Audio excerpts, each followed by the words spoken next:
अब उसले भनेको मानेन भने अब यताउति कामबाट निकालिदिने सिफ्ट घटाइदिन्छु भनेर खुब डर देखाउँथ्यो क्या। अनि त्यही भएर पनि अब त्यहाँ काम गर्ने बहिनीहरूले अनि केही पनि बोल्न सक्थेन।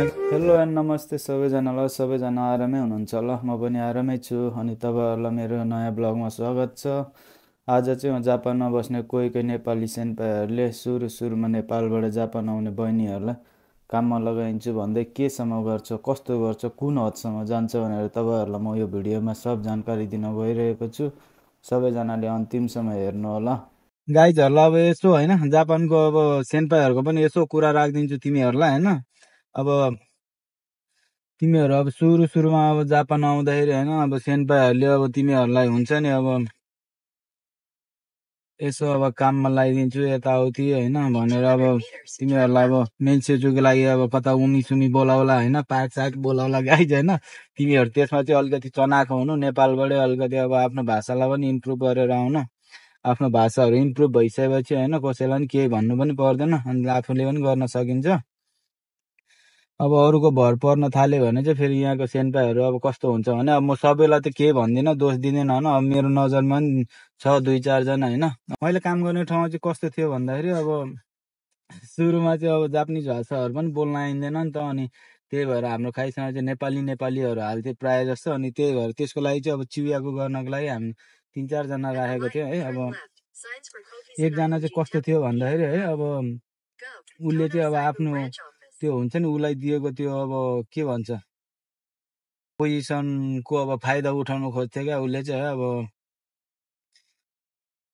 के भन्ने अब है, त्यस्तै हुन्छ। अब उसले चाहिँ कस्तो गर्थ्यो भने अब आफ्नो इन्टरभ्यू यताउति लिने होइन, अब उसले नै अब इन्टरभ्यूहरू लिने यताउति गर्थ्यो। उसलाई नै अब त्यो हुन्छ नि अब त्यहाँको अब साइनहरू भनौँ अथवा अलिकति ठुलो मान्छेले उसलाई नै अब रिउगाक्सेको अलिकति केयर गर यताउति, रिउगाक्सेको तैँले नै हेर भनेर उसलाई उयो गर्थ्यो। अनि उसले चाहिँ आफ्नो पोजिसनको मिसयुज सायद गर्थ्यो प्रायः जस्तोले, मलाई त्यही भन्थ्यो होइन। अब कस्तो भन्दाखेरि चाहिँ अब इन्टरभ्यू लिन बोलाएर अब यताउति होइन, अब उसको अब त्यो हुन्छ नि अब नामसाम नम्बर यताउतिहरू त लेख्न परिहाल्थ्यो। अनि त्यसपछि अब सबलाई अब फेसबुकमा एड गर्न लगाउने, अनि घर नपुग्दै अब मेसेज छोड्ने यताउति होइन। अब त्यो कामको मेसेज होइन कि पर्सनल मेसेज टाइपको क्या है। अनि त्यो अब 1-2वटा गरे त अब हुने, अब उसले चाहिँ होइन अब गरे गर्थ्यो अरे क्या। अब मलाई पनि भनेको थियो अब त्यहीँ काम गर्ने ठाउँमा होइन, बहिनीहरूले यस्तो गर्छ भनेर भनेको थियो। मेरो कतिजना छ भने राम्रै अब एउटा साथी भनौँ दाजुभाइको रिलेसन थियो। अनि उनीहरूले चाहिँ भनिरहेको हुन्थ्यो क्या, यस्तो गर्छ उस्तो गर्छ भनेर होइन। उसले चाहिँ जोस् के भन्थ्यो भन्दा म तिमीलाई मन पराउँछु यताउति भनेर भन्थ्यो र अनि मेसेजहरू पनि गर्थ्यो है।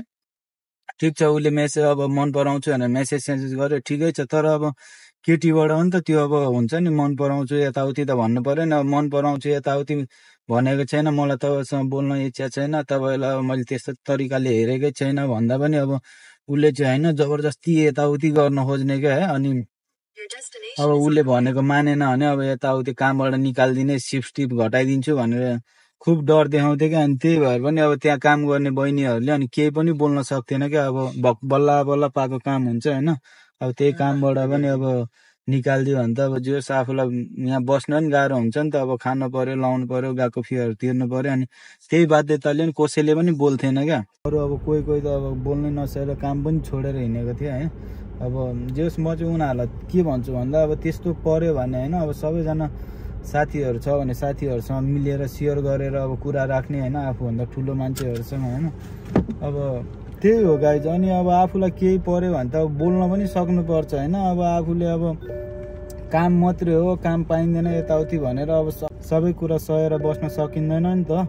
आफूलाई परेपछि त अब नराम्रो भइरहेको छ है भन्ने थाहा पाएपछि त हर कोहीले एक्सन लिन सक्नुपर्छ गाइज। यतिको अब त्यस्तो कुरामा सहेर चाहिँ बस्नु हुँदैन। जो पनि नेपालबाट अब आउँदै हुनुहुन्छ अथवा आउन खोज्नु भइरहेको छ उनीहरू चाहिँ अलिकति चलाक भएर आउनु होला। अब यहाँ अब तपाईँहरूले अब भने जस्तो छैन होइन। यहाँ सुरुमै अब तपाईँहरूले अब भाषा यताउति भएन भने कामहरू पनि खोज्नलाई अब गाह्रो छ नि त। अनि त्यही भएर अब अरूको सहारामा जानुपर्ने हुन्छ। अनि अरूले अब युज गर्न खोज्ने अब यताउति होइन, उनीहरूले भनेको मान्ने। अब अब मैले तिमीलाई काम खोजिदिन्छु, मलाई तिमीले के गरिदिन्छौ यताउतिसँग पनि भन्न सक्छ होइन। कति त अब सबैलाई चाहिँ म अब भन्दिनँ होइन। अब कोही कोही चाहिँ हुन्छ क्या, अनि त्यही भएर त्यस्तो मान्छेहरूसँग चाहिँ तपाईँहरू बच्नु होला है गाइज। अब तपाईँहरूलाई अब कस्तो लाग्छ, अब मैले जापानको हल्का एक्सपिरियन्स पनि सुनाइदिइहालेँ के कस्तो हुन्छ भनेर। अब रिलेट गर्न सक्नेहरूले अब कमेन्ट पनि गर्नुहुन्छ होला। अब कति अब भर्खर आउने दिदी बहिनीहरूले त अब उनीहरूलाई त अब केही थाहा पनि छैन नि त। यसो अब जापान आउनुभन्दा अगाडि चाहिँ यसो बुझ्नु होला जापानको बारेमा के कस्तो छ भनेर। त्यही बुझ्नु भयो भने चाहिँ तपाईँहरूलाई सजिलो पनि हुन्छ गाइज। त्यही भन्न चाहन्छु है। अरू लास्टमा के भन्न चाहन्छु भन्दाखेरि तपाईँहरू है जापानमा आएर कोहीसँग पनि नफस्नु होला गाइज। किनभने जापानमा अब सबैलाई त म भन्दिनँ न, कोही चाहिँ हुन्छ क्या अब है, अब काममा लगाइदिन्छु है, मलाई भेट्न आऊ, यता गर उति गर भनेर भन्छ है। अनि त्यही भएर चाहिँ तपाईँहरू त्यसमा चाहिँ नफस्नु होला।